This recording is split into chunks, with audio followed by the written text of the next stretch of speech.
नमस्कार. महाकुंभाच्या पार्श्वभूमीवर या महाशिवरात्रीला मोठ्या प्रमाणात भाविक येण्याची शक्यता आहे. त्या अनुषंगाने पोलीस प्रशासनाने कायदा व सुव्यवस्थेची परिस्थिती निर्माण होणार नाही यासाठी खबरदारीचा उपाय म्हणून मोठ्या प्रमाणात पोलीस बंदोबस्त लावलेला आहे.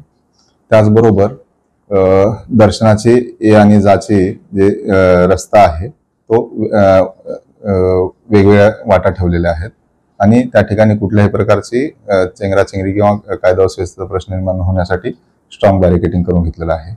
दर्शनाचा जाण्याचा मार्ग जो आहे तो शिवमंदिर कमानीमधून आपल्या घाट रस्त्यावर त्या ठिकाणी आपण हे केलेलं आहे. नागमोडी वळणामध्ये बॅरिकेडिंग केलेलं आहे. त्यानंतर भाविक हे नदीपात्रात उतरून पुढे रॅम्पद्वारे मंदिराच्या साईडला जातील.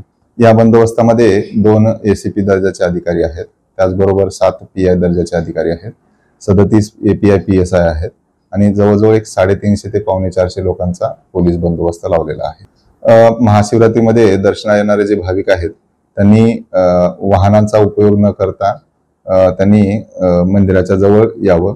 त्याचबरोबर त्या ठिकाणी कुठल्याही प्रकारची अडचण होऊ नये या अनुषंगानं लोकांना सहकार्य करावं आणि जे पिक पॉकेटिंग किंवा चेन स्नॅचिंगच्या घटना घडतात त्या अनुषंगाने महागडे दागिने न घालता दर्शनासाठी यावं असे मी पोलीस प्रशासनातर्फे आवाहन करतो. पोलिसांचे आपल्या शिवमंदिर कमानीजवळ एक मदत कक्ष असणार आहे. त्याचबरोबर एक्झिट गेटच्या ठिकाणी सुद्धा आपण तिथं हे केलेलं आहे, पोलीस मदत केंद्र स्थापन केलेलं आहे. त्याचबरोबर तिसऱ्या स्वामी समर्थ मंदिरच्या चौकामध्ये एक आपण मदत केंद्र स्थापन केलेलं आहे.